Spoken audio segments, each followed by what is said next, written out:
Anisha, welcome to the show. Oh my goodness, it's round two. I'm so happy to be back. Well, it's been a long time in the making, and you and I have had a chance to connect and get to know each other a little bit better over the last couple of years. And I am thrilled to have you on the podcast and excited to talk career journey, entrepreneurship, family life. Who knows where the conversation will go? So let's start with the career journey in pharmacy. What led you to choose pharmacy as a profession?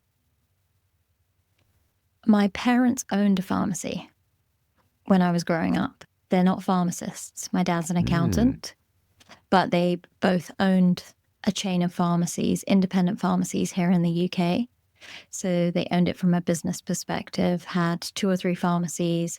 I grew up working in the pharmacy, doing stock, like doing the old school, like price tags, hmm filling shelves. So I was exposed to a community pharmacy environment from a very young age. And being from an Asian background, education was really important growing up. And I would say that we were very encouraged to go down a professional route. So whether that was medicine, pharmacy, lawyer, engineer, etc., there was an expectation to go to university or college, and not only from the point of view of having a professional degree and a professional career, but hmm also my dad always encouraged me as a female to think about being independent and not necessarily relying on my potential future husband for income and salary. hmm And one of the things that he talked about with pharmacy, because he was obviously exposed to the environment being an owner, was that he saw what locums were doing, or what we call as locums in the UK, or PRN pharmacists, and how a lot of them were female and a lot of them were mothers Mm, who came kind of like chopped in and out of the career as and mhm, when they kind of had children and family life. And knowing that the career was always going to be there for you when you return from, say, mhm, a maternity leave, or if you want to take time out for 2 to 3 years whilst you have young children in the house, and then coming back to pharmacy, that was always available, even, 25, 30 years ago. Plus the fact that you earn a really good salary, you're well mhm. respected in the community, it's a professional degree, you learn so much, and you've got all this expertise. So I did really well in science. I actually moved to Virginia as a high school student, and then I did my first degree at Virginia Tech in biology and Cool. chemistry. I didn't know that. All right. Yeah. Yeah. So I did that element of kind of US life. I totally Mhm, understand how the undergraduate degree works there. But I missed London and I missed home a lot. mhm. And I lived there for 9 years, and I made the decision to come back to the UK to do pharmacy afterwards. Did you think going in that you were going to own your own pharmacy, given the background? You mentioned your father owning pharmacies as a non-pharmacist, which I think is really interesting because there's the entrepreneurial thread there that we'll come back to here in a little bit. But did you anticipate going into pharmacy training that you were going to own pharmacies? No, I, if I'm completely honest about my pharmacy degree as a choice, when I was in my early 20s, I was quite confused about, maybe, if I reflect back, I was confused about who I was. hmm I'd moved countries quite a few times. I would have to build relationships in new places. Living in London when I was growing up, I was private school educated. It's an all girls school. And then going into like Richmond, Virginia, where I'm exposed to a mixed environment, like no school uniform, a very different way of living. I was exposed to high school parties and drinking at an early age, and it was just really different. And I think I got really confused about who I Mm, was and what I wanted to be. And I was so focused on trying to fit in. I genuinely, I changed my accent. I got an American accent because mm, I got really frustrated with people maybe picking on me or hmm exposing me for being different. They didn't understand that I had sort of darker colored skin, but I'm from England. They didn't really know where England was at that time in the 1990s. a lot of people who I went to school with didn't have a passport and weren't well traveled. Mm-hmm. So they were like, okay, well, what do you mean you're Indian, but you're from England? Is it American Indian? So it was, I was confused. And going into my first degree, I felt like I was following an expectation from my family. And because I was good at science, it just pharmacy just kind of fell into my lap. And when I started pharmacy school here in the UK, I worked in a retail pharmacy as a student every single weekend. And it was an independent pharmacy. And I actually genuinely loved retail. And the pharmacy that I was exposed to, it was such an amazing family environment. You got to know the customers. And that time that I spent in the US really helped me to build my confidence, go up to anybody and speak to anybody, because it's completely different to the UK. You would find that people in England are quite reserved in comparison to the US. Like, even if you go to, I don't know, Abercrombie or any clothing store, someone will say hi to you, someone will approach you, someone will ask you if you need any help, someone will check whether or not you need support with buying and purchasing clothes. While in England, no one would really speak to you. You'd walk into a store, and if someone approached you, you'd be like, mind your own business. Like, why are you speaking to me? And so the lifestyle and my personality shifted, and I became really kind of extroverted from having to make new friends and live in this new environment and figure out who I was.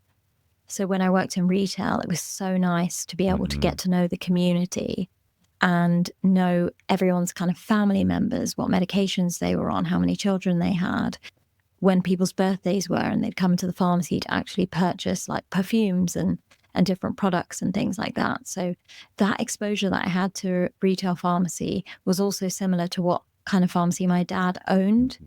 If I walked to the pharmacy from the car park to my dad's store, which is about a 3-minute walk, we would be stopped about 15 to 20 times because everyone in the town knew my dad. And everyone would just come into the pharmacy just to speak to him, say hi to him. He was literally the heart of the community. And I remember this growing up, and working in that retail pharmacy also then brought back some of those memories. So I did have a love for pharmacy, but I also didn't just want to work in retail. I discovered that I really enjoyed the clinical aspect of pharmacy, and patient education was a massive part of something that I really enjoyed. And I exposed myself to the hospital environment during sort of hospital placements, during the university setting. And then when you do your kind of intern year, I chose hospital as my full year of internship. And I fell in love with it. And I thought, that's it. I'm doing hospital pharmacy. There's no turning back. I'm going to be employed within the National Health Service, which is our government kind of hospital facilities. Like, this is it. I'm choosing my role. And I loved it. And I just fell in love with it. And I thought that was what I was going to do forever. So let's talk about that interest in clinical practice, clinical setting. You would end up doing a residency at Oxford University Hospital's 3-year experience, as I understand it, correct? Yeah. Very different from our experiences here in the United States, as many of our listeners will know. So I'm curious about that experience, and yes, the clinical aspect of it, but I'm more curious about, how did that 3-year experience shape you as an individual, personally and professionally? So how the 3-year experience works in a residency here is it's usually the larger sort of teaching hospitals that have a residency service, because they have a requirement for night shifts and support from pharmacy, because it's extremely busy. And at the time I worked there, we were covering around, I think, 1,600 patients across 4 hospitals within Oxford. And night shifts would include starting at 4 p.m. in the evening, and you would finish at 8 a.m. in the morning. And between those hours, you would probably receive about 150 bleeps in that time. So it's pretty busy. From 4 p.m. till 8 p.m., you have support from other members of the pharmacy team. And then from 8 p.m. till 8 a.m., you are on your own. And most of us stayed on site just because it was easier. You had to live within a 10-minute distance of the hospital if you did choose to go home, because you would just need to come back in maybe for controlled drugs or emergencies or anything really. So most of us would stay on site, and they would give us a room as well if we needed to, just to rest in between doing the work. And we would do that for sort of 4 nights in a row and then have 3 days off. Wow. And every 3 months, we would rotate to a new clinical area. So in the first kind of year, it's a lot of general medicine, general surgery. And then from year 2, you would start going into the more specialist areas. So pediatrics, maybe clinical trials, kind of the aseptics area, medicines information, the more complex surgery areas like upper GI, lower GI. I did infectious diseases, I did CF. I got exposed to anything and everything because of the way this hospital had access to everything. And you work with these incredible pharmacists with 15, 20, 25 years of experience in their area of expertise. So you have these role models all around you, just inspiring you left, right, and center. And one of the best things about doing this residency is you get the exposure that you want to learn which area of expertise you want to go into.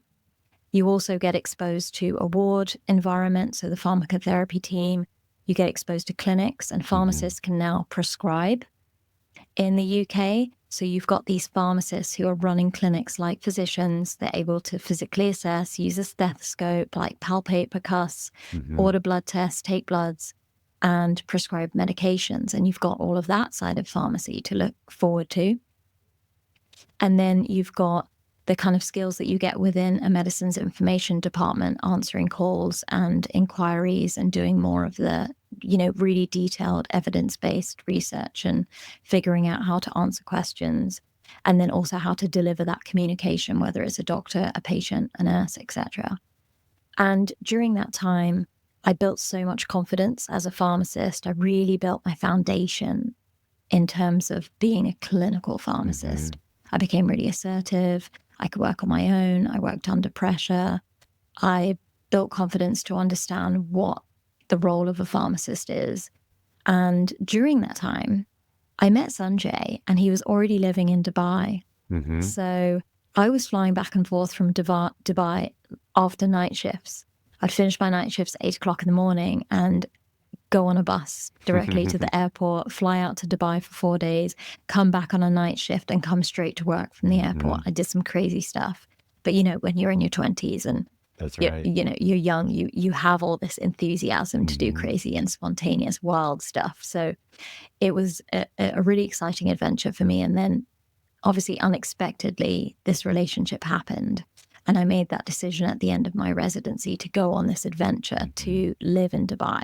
But if I hadn't have gone on that adventure, I would have then had to make a choice about the area of specialty that I wanted to go into. But if I didn't know exactly what I wanted to do, we have roles that are available where it's still rotational, but instead of 3-month rotations, it's 1-year rotations.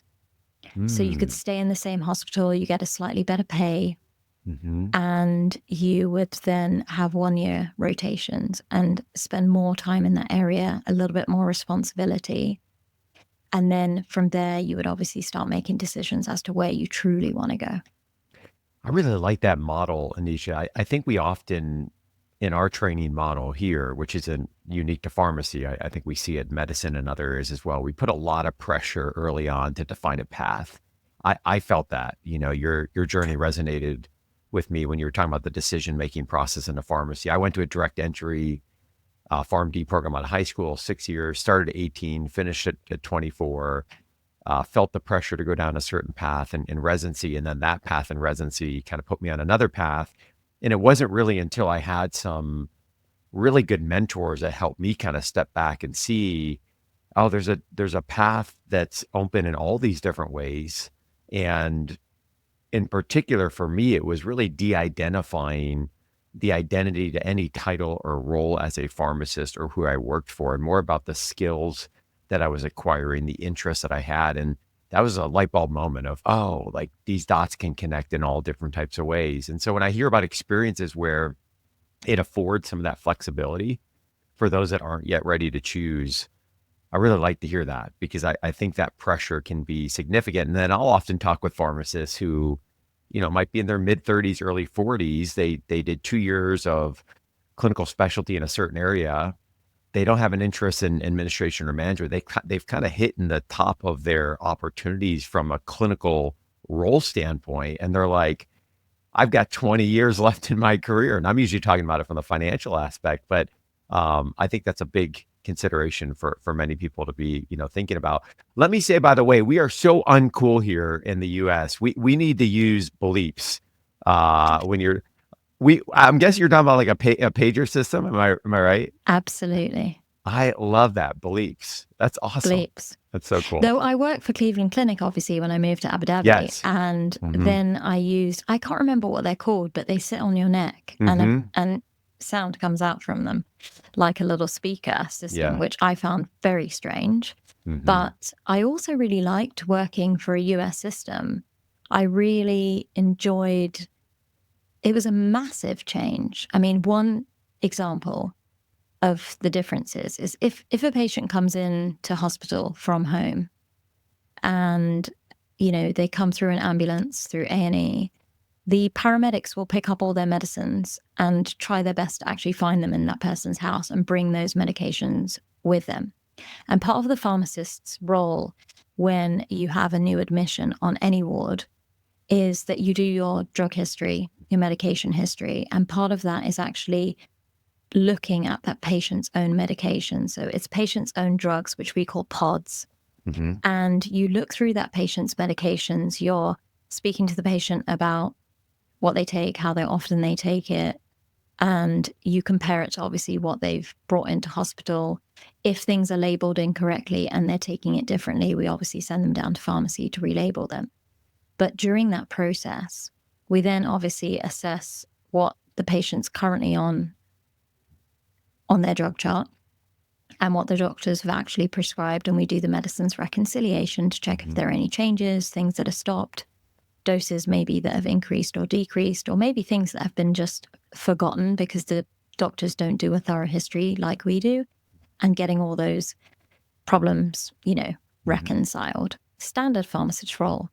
But what we also do at that point is that if the patient tells you that actually, I don't have much aspirin left, I've only got 3 tablets and I don't have any extra supplies, I am running out of my bisoprolol and I need some statins, at that point, you would order them 1 full box of medication, which is a 28-day supply generally.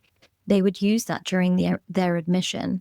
And then when you discharge them, you don't have the lengthy process of them waiting for the discharge medications, and they just go home with those boxes. Makes so much sense. Yeah. So we don't have this individualized dosing system in the UK.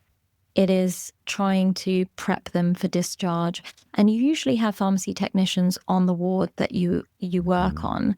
So they will be going around to patients' lockers. We have lockers by the bedside.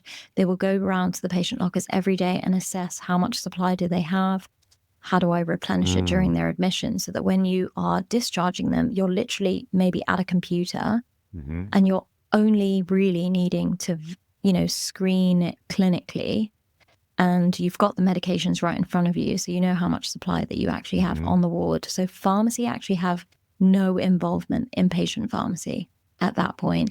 And they don't have to go to outpatient pharmacy either to collect it. Everything's given to you on the ward itself. I really like that. Yeah, I love it. Lots that we can learn from that system and adopt. So before we shift to your entrepreneurial journey, which I'm excited to get to, tell us where you're at today in your clinical pharmacy journey. So you did a 3-year residency at Oxford. You moved to the United Arab Emirates. You had some international experience working for the Cleveland Clinic there. You're back in the UK now. So tell us about the work that you've been doing since moving back from the United Arab Emirates, and clinically, what you're up to today. Yeah, so when I worked in the UAE, I had 2 jobs. I worked for Cleveland Clinic for a few years, but I also worked for the Abu Dhabi government, their emergency services, so their ambulance organization. And part of that role was the very exciting Abu Dhabi Grand Prix role that I had, which was really cool. And that role was mainly leadership and operational. I was the only pharmacist employed. Part of the role was helping to change the law for the country because paramedics were unable to administer drugs on ambulances at the time. They didn't even have access to drugs. So part of the role was actually working with the medical director and the government to change law for the country, which is something that I did. And just imagine, I'm 3 years qualified in this job and changing law for a country. I built my own pharmacy from scratch. I designed it. I had, companies come and give me quotes, and I had a budget that I could use. I was importing drugs from all over the world and distributing them all over the country to ambulances. We had helicopter service. We did the F1 project. So I went from this residency straight into that, which was completely unexpected because the job description did not say any of this. It was a bog standard pharmacy, pharmacist description.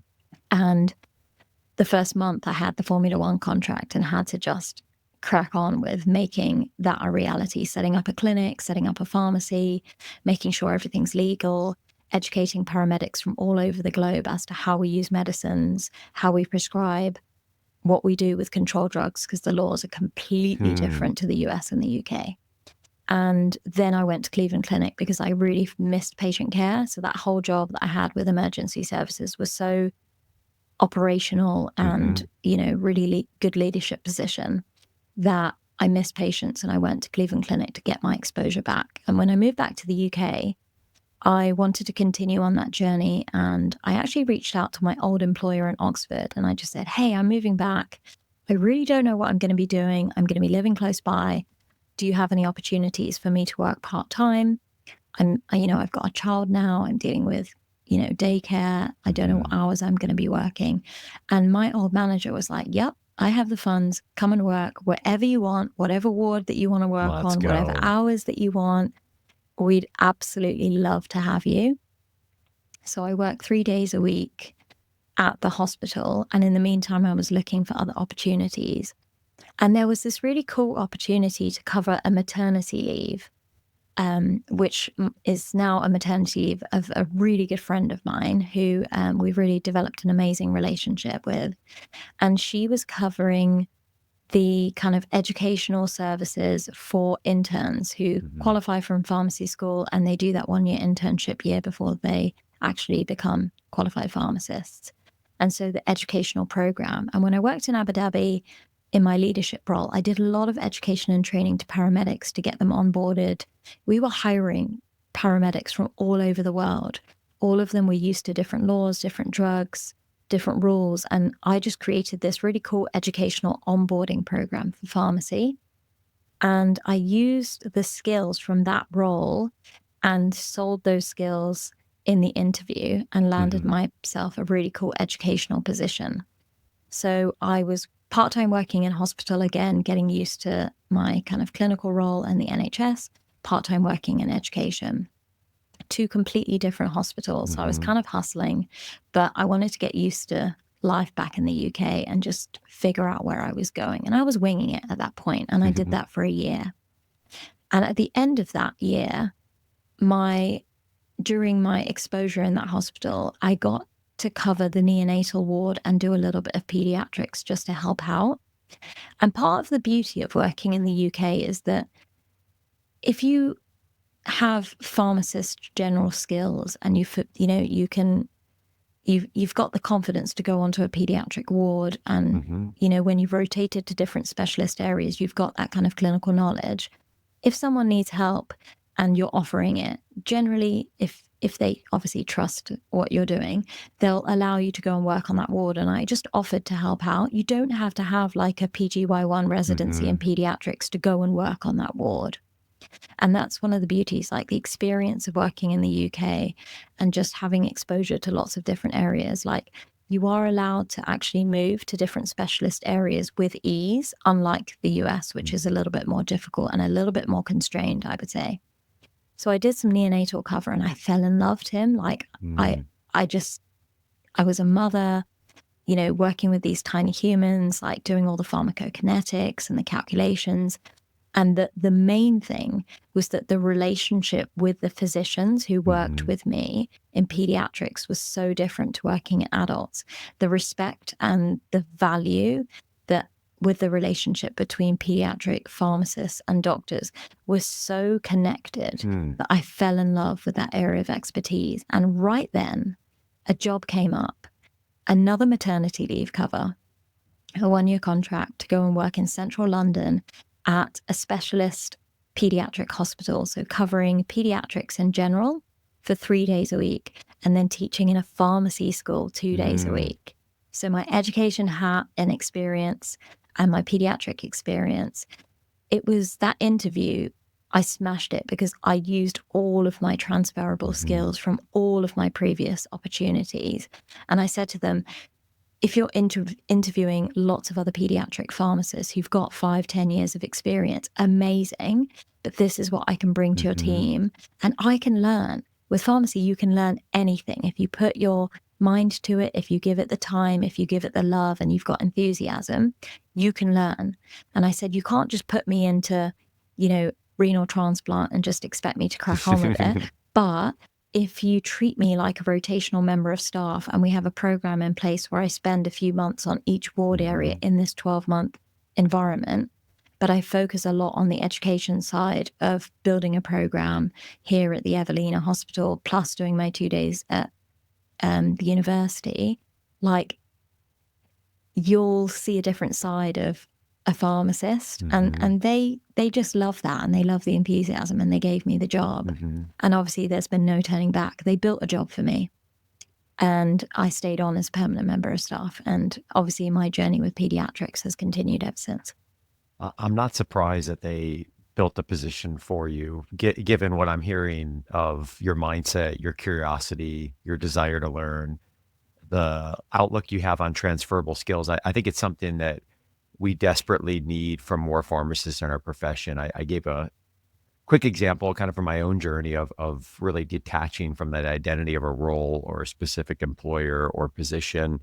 And when you think about just the experiences you've described, which I know given the time that we have available, there's much, much more I'm sure to talk about, all of the skills and experiences. And when you can think through them in that way and then be able to articulate it and bring that to an employer and add to that this mindset that, hey, I'm ready to learn. I have a habit and a hunger to learn and to grow if you're willing to grow with me and to provide the time and energy. It's of no surprise to me that they created that position for you. And I think that education, I suspect, is in part related to your entrepreneurial journey. As I think about the work that you're doing on the podcast, and we'll talk in a little bit as you're mentoring other podcasters, that's teaching. You're teaching others along the way as well. So let's go there. As I understand, Anisha, your entrepreneurial journey, it really stems back to starting a podcast during the pandemic. And we'll link to the show, Pharmacist Diaries. If people have not yet checked it out, please do. It's an incredible resource. Anisha does a fantastic job. So I hope you'll check it out yourself and share it with others as well. Talk to us about the moment when you decided to start that podcast and why you felt compelled to start your own show.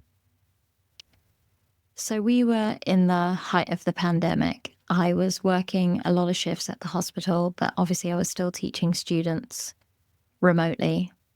And during my experience of teaching first-year pharmacy students, which is the cohort that I was mainly teaching at that time, and bear in mind, pharmacy in the UK, you finish high school and go straight into pharmacy. So you don't have, the undergraduate degree before. So you're looking at really young professionals who, they're so naive and green, and they barely have it figured out. And some of them don't know why they've joined pharmacy school, really, because again, like me, they've just looked at what they're good at in high school. And if sciences have been one of their kind of like strong suits, they've been encouraged to go down a medical or pharmacy route. Yeah. And again, like an Asian background, a lot of students from an Asian background or the international pharmacy students, their families have heavily encouraged them to go into a medical or healthcare professional field. And having discussions with students, just getting to know them and just engaging with them, I truly discovered their lack of understanding of what is available to them in terms of career. From what they know, there's retail pharmacy, which there's a lot of negative hype around it. The burnout, the chaos, it's boring, it's not clinical. All of these kind of terms were coming out. And it wasn't my experience of what community pharmacy was like, but that's what they were exposed to or what they had seen or heard from other students or other pharmacists. They were really excited about retail and hospital pharmacy and the clinical side of using their degree in a hospital setting. And then obviously they know about industry, but they feel like industry is like out of reach, that maybe the top like 2 or 3% of each class would find a role in industry, and it would be so hard to get into that they don't even really bother trying because it's so challenging. And that's all they know. And from a university's perspective, we are also chained. I genuinely, we are chained to the traditional roles where we're not looking outside of the box and thinking about all the different things that are actually happening in pharmacy. And every year there's like a careers fair where employers come and students can come and talk to those employers. But what you get out of that interaction between a student and you know, an employer within an hour, most of the students come for free pizza and free food, and they have a mingle and then they leave. They don't really gain that much knowledge or understanding or education or inspiration. They're not motivated to go and apply for a job in that location. And I really wanted to connect with my students on a deeper level and help them. And that podcast was just one of those light bulb moments where I thought, a lot of my students commute. They live in central London, like New York City. It's super expensive to live in the city. They all live at home with their parents and they travel on the train like 1 hour to come to university every day. That's their routine. So I know they have phones in their laps or iPads. They have headphones in. What could they be doing every single day to educate themselves about their pharmacy career, where they could find inspiration, motivation, and where they would get exposed to things that they wouldn't necessarily see as a student on a day-to-day basis. And when I thought about a podcast, I started looking out on Spotify and Apple, like, what is there? You know, I typed in pharmacy into the search criteria and nothing came up. And I thought, oh my God, this is a gold mine. Like, I need to create something and I need to do it quick and I need to just try it. Like, even if one student listens to me and is motivated or inspired, I'm going to be happy. And I started having connections with pharmacists, you know, from all over the globe through social media. And at that time, it was mainly Instagram and also people that I knew. I felt comfortable interviewing people that I already knew, friends of mine. And then I got this itch to kind of interact with people that I would never meet. And I found them on social media and I started DMing people and saying, actually, yeah, I'm starting this podcast. Would you mind coming on to my show? And everyone was saying yes. Everyone was really excited. They were like, yeah, sure, we'll help you. And it just snowballed from there. Within the first year, there was 10,000 downloads and I did nothing but just sort of organic growth, social media, talking about it all the time. And in that first year, in 2020, not many pharmacists even knew what a podcast was. I was downloading Spotify for people on their phones back then. They were like, what do you mean you've got a podcast? Like, and I can, you know, listen to you in my headphones. They were so confused about that. And so I started off as audio. It was a great way to connect with people during the pandemic because we weren't having any interaction with people. But each person started then recommending someone else, like, oh, I have another friend who's got a really unique career story. Maybe you should connect with them. Here's their email address. Or connect with them on social media. I'll make a recommendation. And that just snowballed into, you know, one episode to another. And here we are, face-to-face episodes. I have a mini studio at home. I've got my husband on board. I'm like touring around different places in the country, recording face-to-face episodes. And 175 episodes later, and a lot of downloads, 125 countries listening in, a YouTube channel. It's changed my life, Tim. It's literally changed my life. and we'll link in the show notes to the YouTube link. I think you've got to watch the YouTube because you're a great interviewer. And I've often said, Anisha, that what our profession is lacking is a representation of the incredible stories of the impact that pharmacists are having every day in all these different roles. Because the negativity, while warranted in many areas, is so loud and amplified that we're not hearing the stories that I know are happening every single day. And your show is doing that. You're showing the diversity of roles that are out there that pharmacists can employ in a lot of different ways. And I would guess you would say, if you feel like me, Anisha, one of the greatest benefits of podcasting I never thought about on the front end is just the amazing people that you get to meet and the networking that happens and the shared learning that happens when you're doing 175 interviews like you've done. Not only are you able to bring these stories out to people in a way that they weren't accessible before you started it, but you've now built some incredible relationships, I would presume, over all of these interviews that you've had along the way as well. I wouldn't have met you. I wouldn't have met Which is you. wild, right? I mean, Yeah. and the same. Yeah. Yeah. Yeah. Because I wouldn't have needed to use LinkedIn. I wouldn't, to the extent that I'm using it.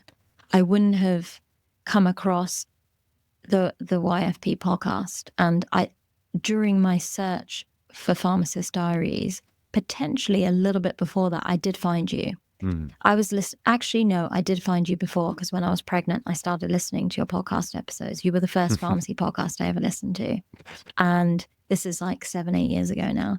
And it was quite exciting to listen and get that insight of these amazing stories of people like paying off their incredible amounts of debt from US pharmacy school. Much And debt. Yeah. it was crazy. And I was like, wow, but these stories are amazing. And it was just really inspiring to learn about all these different pharmacists. But the connections that I make with people are genuine friendships, and they're lifelong friendships. And the reason why is because my podcast is not a traditional pharmacy podcast.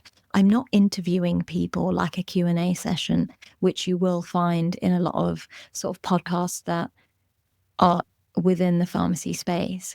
This is a really intimate deep dive into someone's life, where you will learn so many things about them that are non-pharmacy related, whether that's, stress, or they've gone through anxiety or mental health issues. Some women have talked about miscarriages and how that's impacted their life. How do you hustle as a parent with, 2-3 kids and still have an amazing pharmacy degree or a pharmacy career, and going into entrepreneurship? And all of these incredible stories have come out.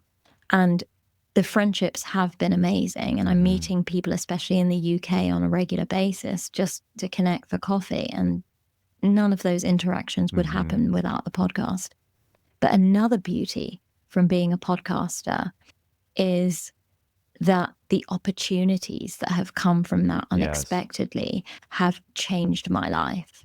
And they've given me this sort of spark for entrepreneurship, and they've given me this motivation and drive to say that I don't need to be an employee for the rest of my life.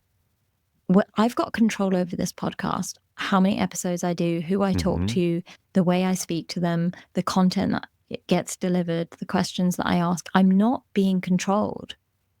And as an employee, I've been controlled for the last 14 years, and I just thought this is normal life, right? But now I've been exposed to doing things my own way, working in the style that I like, the time that I want, making the connections with people in, a non-scripted way has just given me this spark of, wow, I can do so much more with this. And because I've been making connections with companies like pharmaceutical companies who have looked at my skill set and valued what I'm delivering on a camera and through video content, through social media, and it's nothing to do with the pharmacy career aspect. It's the fact that I can deliver information through video, that they've invited me to come to another country, either to speak at a conference or create educational videos for other pharmacists in other countries on topics, by the way, that I am not an expert. It is the delivery of the information, and the way that you project yourself on camera that they need and that they want. Someone who's got that confidence and charisma and energy and enthusiasm and excitement to be on video camera, that's what they see. And they really value that. And that, again, that skill has only come from practice, because it's not something I'm naturally good at. It's something that has come from 175 episodes and putting in the work and the dedication and the consistency every single week for the last nearly 5 years. Yeah, I think you just nailed it there, right? When you're doing something 175 times and you're practicing the skills and your preparation and your delivery and how do you succinctly communicate information? How do you effectively tell a story? How do you make someone comfortable in an environment that they're willing to share and be vulnerable in a way that can help other people in their own journey? You don't just wake up and do that. I mean, I guess some people maybe have that natural gift, but you've practiced a lot and you've put in a ton of work. And I think as people hear you talking about the benefits of podcasting, I know there's many people out there, pharmacists or non-pharmacists, that are listening saying, well, maybe I have something to share. And that's one of the beauties of living in 2025 is, for better or for worse, you can put out content, right? Whether it's YouTube, whether it's podcasts, social media, all the above. And that's why I love what you're doing now, taking your experience as Anisha, and you're now helping others through a mentorship program called Behind the Mic. Again, we'll link to that in the show notes. But taking all of what you've learned, yes, some of the technical aspects, but so much more, and helping mentor others through this journey that want to get a podcast started. Tell us about that offering, what you're doing, what you're trying to accomplish through that. So at the moment, I really love the idea of working one-on-one with individuals and being what feels like quite an early entrepreneur. I feel like I'm still figuring things out. I've considered whether or not I develop a course that would be something that someone could sign up to and, work through at their own pace. But then I also considered like a group coaching program. But the one-to-one coaching really just spoke to me. And it's the connection that I'm craving. It's that deep dive that I want with an individual. And it's the relationship that I want to build with them. And part of that is just seeing them develop and thrive, and their entire career could transform with the support of myself and my husband, who's my secret weapon, the tech guru behind everything. So in terms of the mentoring, he's supporting with everything tech related. And even though I have some skill set, he's an absolute genius. And he can simplify things and make it easy to reduce the overwhelm when it comes to the tech, because that is something that people struggle with, right? And even though they have amazing experience, they've got incredible clinical knowledge, they've got a voice where they want to share their stories or their education or their, the inspiration to do different things through a podcast, they're afraid of the tech. And I get that. So, he is my secret weapon. And it's great that we, again, working together as a couple has been amazing. We've absolutely loved working together as a couple. And it's just this two passions come together. And it's something that we've kind of had as passion projects individually. And now we've combined forces, which has been so much fun for us. And the idea, when you look at your life values, because at the end of the day, like now I've discovered that I don't necessarily need a 9-to-5 for the rest of my life and being chained to a hospital environment, which is what I kind of expected that I would be doing until I retire. I now realize that there is this sort of vision that I could live anywhere in the world.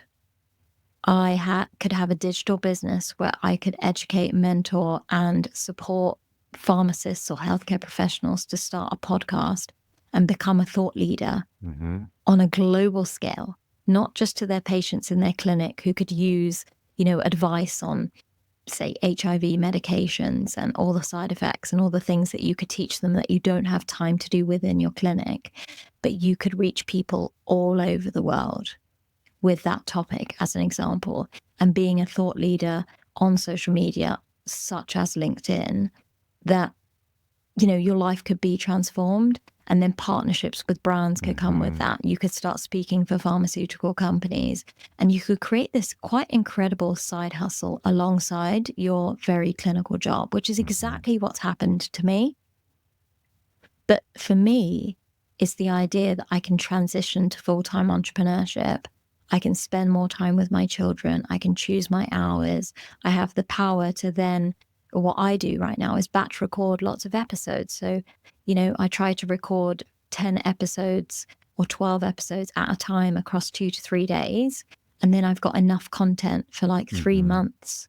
So in the background, we can get on with the editing and the social media. But the hardest part, the recording element, is done in bulk. And then everything else kind of happens in the background.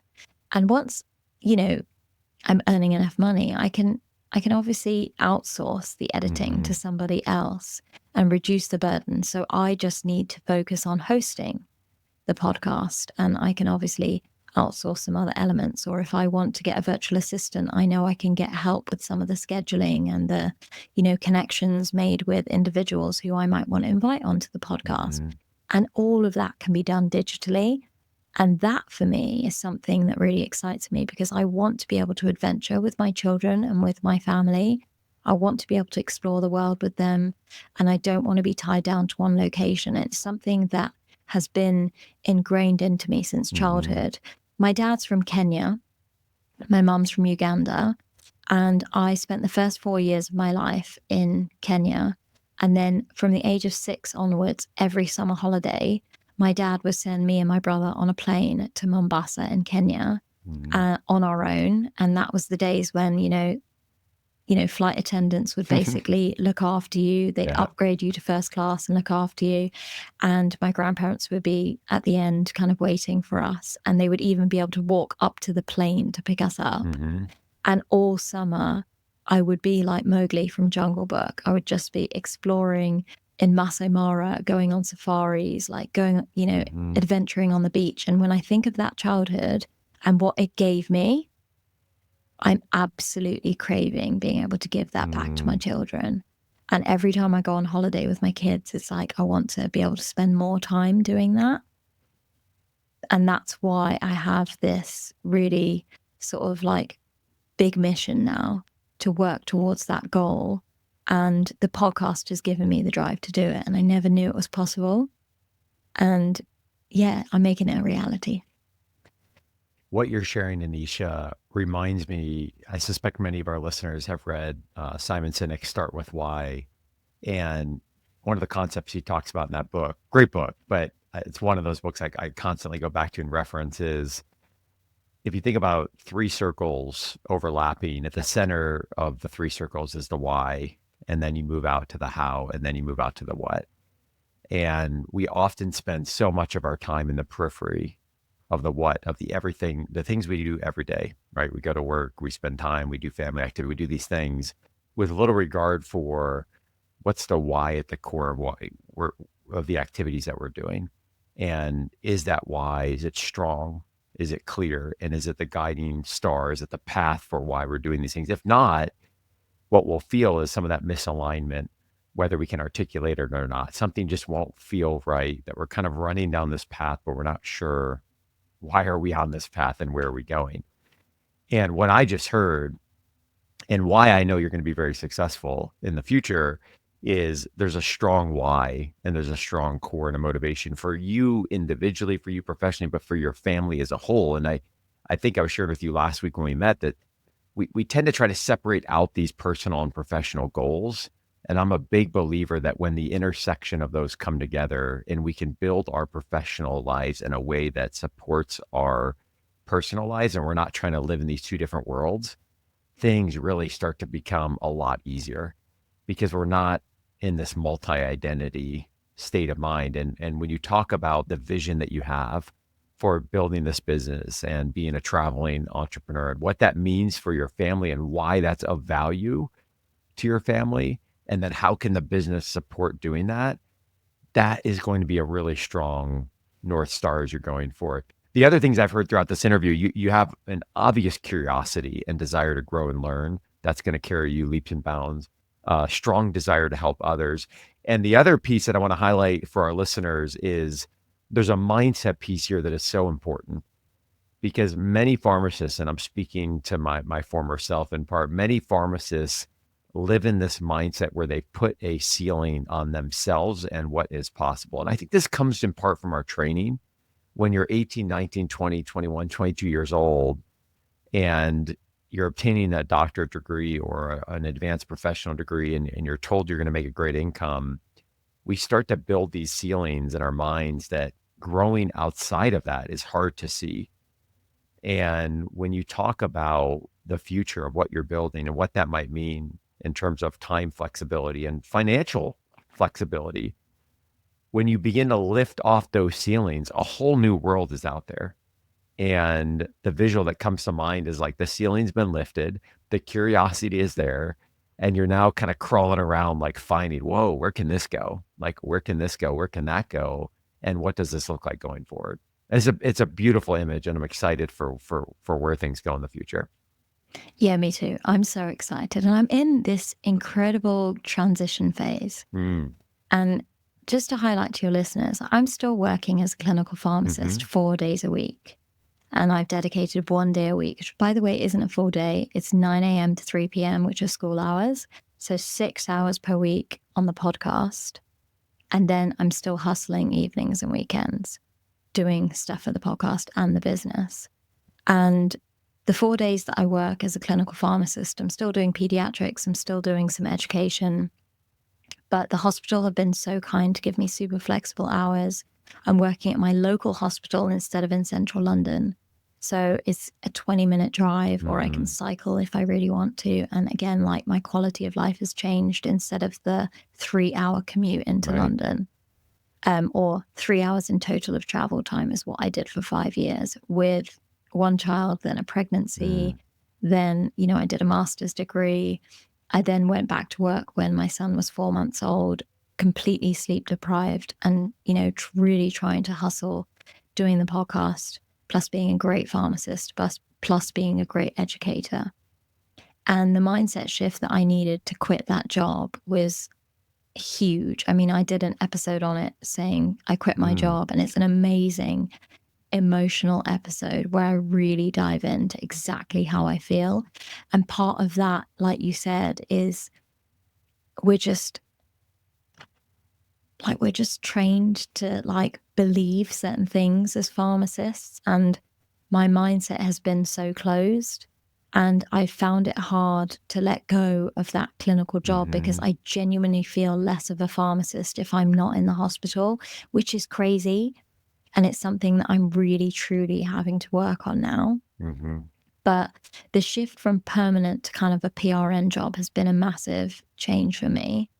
I'm now no longer responsible for a team. I'm not really doing palliative care anymore, which was my area of expertise and my true love in pediatrics. I'm covering general pediatrics and a very small neonatal unit, but I'm still providing a lot of value and I still love it. I'm still seeing patients every day and enjoying it. But one of the biggest transitions that you are aware of, but your listeners don't know, is that we made the decision to sell our house. And one of the massive kind of steps that I'm trying to make is that I want to be mortgage free.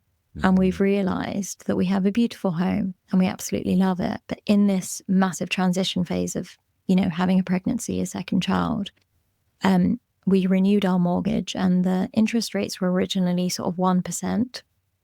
And at the back end of COVID, the English interest rates went to probably 5%. So my mortgage doubled. And this is while I'm on maternity leave, getting no pay. And then I had to send my son to kind of daycare full time at the age of 4 or 5 months old, go back to work, and spend $2,000 a month on top of that doubled mortgage just to send him to childcare. And that I've been doing for the last 2.5 years. And every single day that I go to work, every single penny and more is just going back into the system to survive. And we've realized as a family that we don't need a lot of the space that we have at this point. And because our mission is to be able to travel and go on all these adventures, we just decided that actually a smaller space would be much nicer for us, and we've bought this beautiful little English cottage. And if anyone's seen the movie The Holiday, it's kind of like that house, but a little bit bigger because that's tiny and we're a family of 4. But it's got the fireplace and it's just beautiful on the outside, and you're right in the middle of nowhere. There's hardly anything around. The only thing that we have is one tiny shop in the village, and there's, you have to drive miles basically to see a lot of other people and a lot of coffee shops and stores and stuff. And obviously that's all happening in the background at the moment, and we're very hopeful that we will be mortgage free in the next year, I would say, maybe less if I'm really hopeful.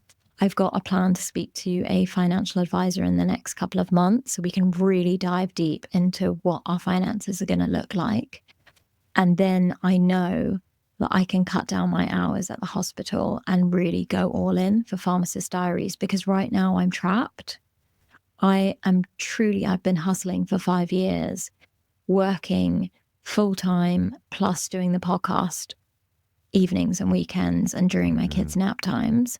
I've now dedicated my, Mondays to podcasting, and that is amazing and has done really well now for a year, but it's just not enough because there's so much that I want to achieve. There's so much that I want to be able to do. And I'm in this sort of trap of not really generating enough revenue yet to outsource. And at the same time, a lot of the income that I'm generating is actually going back into my bills still.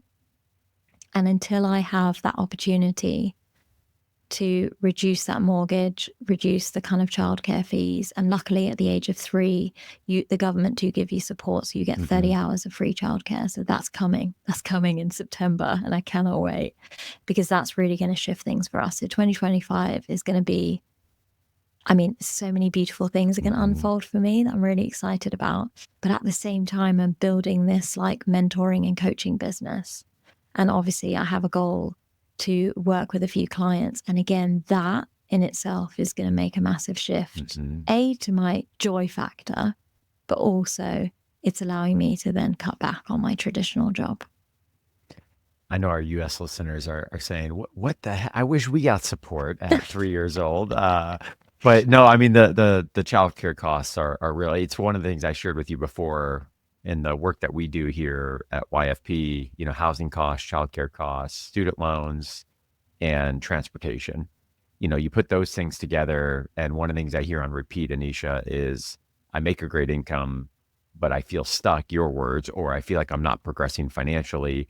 Someone looks up 10, 15, 20 years into their career, they've earned well north of $1 to $2 million without a whole lot to show in terms of progress because of those large fixed costs. So I love your story and example of when we're clear on what it means to be living the rich life and the vision that we have for our family, that can inform some of these decisions and potential sacrifices we're willing to make in the financial plan to create some breathing room and space to be able to then pursue these other things, right? Because otherwise it's that feeling of stuck. It's that feeling of, money in, money out.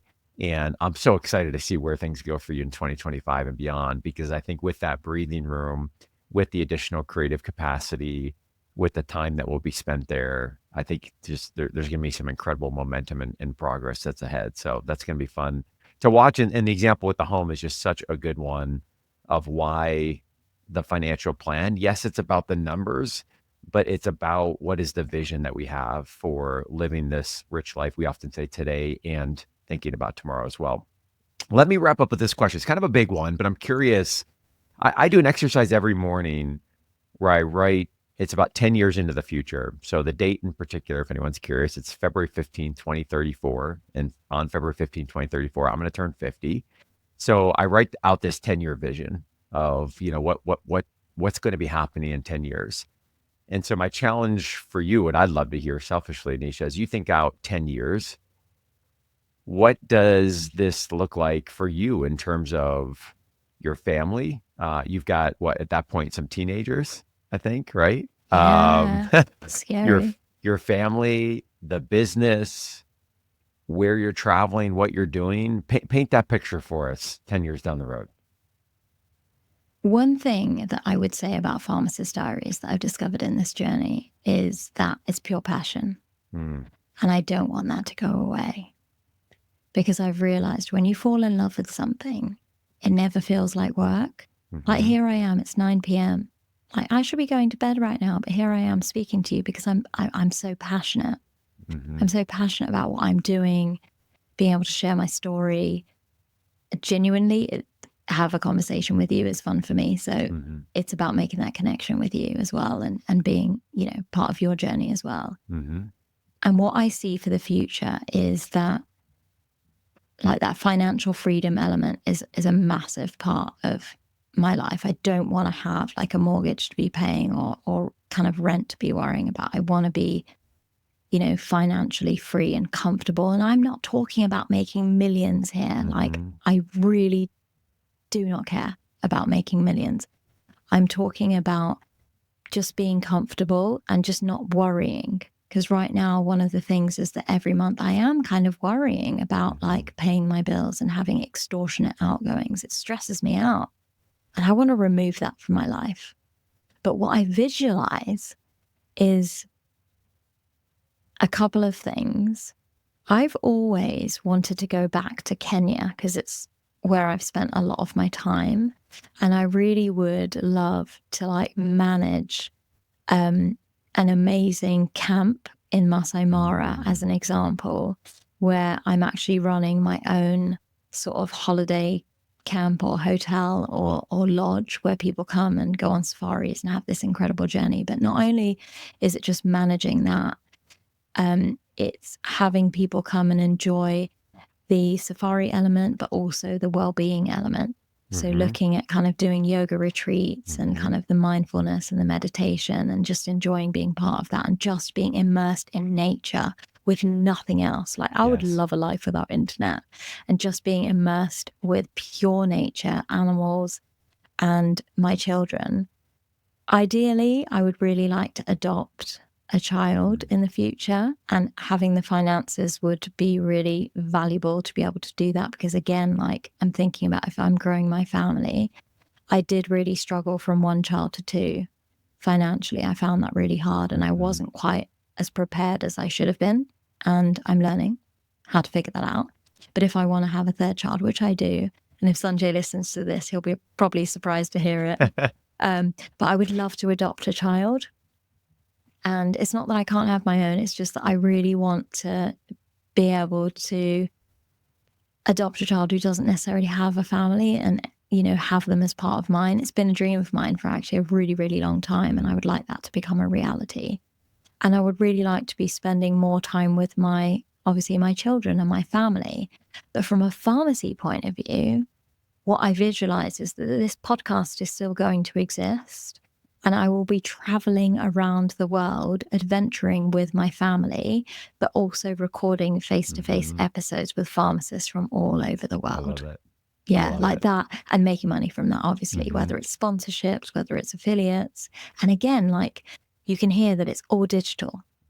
I don't need to be in one location to earn that money. And that is so important to me, because I just want to be free to like do whatever I want and be wherever I want and stay in Bali for a month, or go to Kenya and do this amazing adventure, or, volunteer. I want to volunteer at places. I want to go to like I don't know, somewhere where they look after animals, whether it's elephants or, orphanages for children, and actually give back to society and do my part.